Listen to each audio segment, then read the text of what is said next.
শেরপুর ৩ আসনে ঝিনাইগাতীতে বিএনপির ধানের শীষের নির্বাচনী পথসভা অনুষ্ঠিত। মোহাম্মদ আনার হোসেন, শেরপুর জেলার প্রতিনিধি। শেরপুর ৩ শিবরদী ও ঝিনাইগাতী আসনে বিএনপি মনোনীত ধানের শীষের এমপি প্রার্থী মাহমুদুল হক রুবেলের নির্বাচনী পথসভা অনুষ্ঠিত হয়েছে। শুক্রবার বিকালে ঝিনাইগাতী উপজেলার গৌরীপুর ইউনিয়নের বনগা বাজারের জনতা উচ্চ বিদ্যালয় মাঠে ধানের শীষের নির্বাচনী পথসভা অনুষ্ঠিত হয়। গৌরীপুর ইউনিয়ন বিএনপির সভাপতি প্রফেসর মোহাম্মদ মোমিনের সভাপতিত্বে নির্বাচনী পথসভায় প্রধান অতিথি হিসেবে উপস্থিত ছিলেন বিএনপি মনোনীত ধানের শীষ প্রতীকের এমপি প্রার্থী মাহমুদুল হক রুবেল। বিশেষ অতিথি হিসেবে উপস্থিত ছিলেন এই সময় ঝিনাইগাতী উপজেলা পরিষদের সাবেক চেয়ারম্যান আমিনুল ইসলাম বাদশাহ, ঝিনাইগাতী উপজেলা বিএনপির আহ্বায়ক শাহজাহান আকন্দ, সদস্য সচিব লুৎফুর রহমান সহ স্থানীয় ইউনিয়ন বিএনপি ও বিভিন্ন ওয়ার্ডের নেতাকর্মীরা উপস্থিত ছিলেন।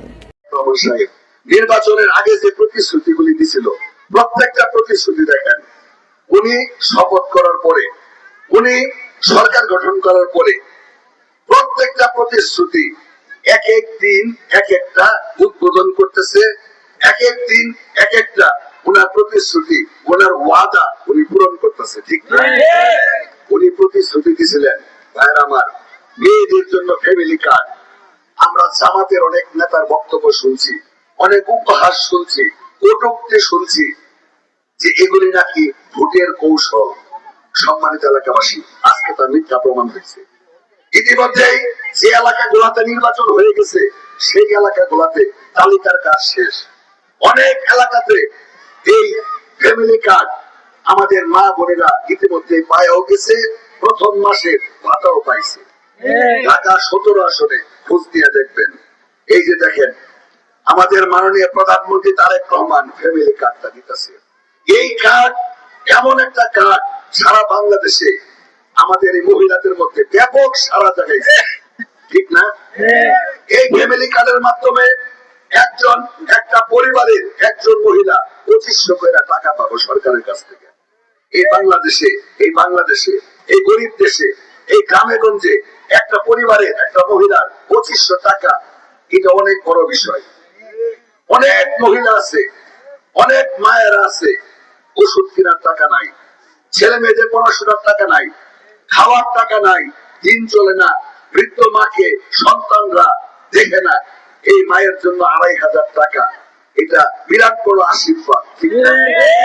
আমাদের মাননীয় প্রধানমন্ত্রী মেয়েদেরকে স্বাবলম্বী করার জন্য, নিজের পায়ে দাঁড়ানোর জন্য এরকম একটা ব্যতিক্রম ধর্মী উদ্যোগ, যেটা এই উপমহাদেশের একটা উদ্যোগ আমাদের নেতা জনাব তারেক রহমান সাহেব ঘোষণা করছে, বাস্তবায়ন করছে। আমাদের এই এলাকায় নির্বাচন হয় নাই, সেজন্য আমরা এখনো তালিকার কাজ শুরু করতে পারি নাই। আমাদের নির্বাচন শেষ হবে, আমরা 3 মাসের মধ্যে এই ফ্যামিলি কার্ড বিতরণের কাজ আমরা ইনশাআল্লাহ শুরু করব। সম্মানিত এলাকাবাসী, আমাদের নেতা তারেক রহমান সাহেব এই যে পুরুষদের জন্য কৃষক কার্ড শুনছেন না? এই কৃষক কার্ড এক একজন কৃষক এই কৃষক কার্ডটা পাবো, যে কৃষক কার্ডের মাধ্যমে তারা 2 থেকে 2500 টাকা প্রত্যেকটা কৃষক তার কৃষি কাজের জন্য বীজ, সার, কীটনাশক এগুলি কেনার জন্য সরকারের কাছ থেকে কৃষক কার্ডের মাধ্যমে ভাতা পাবো।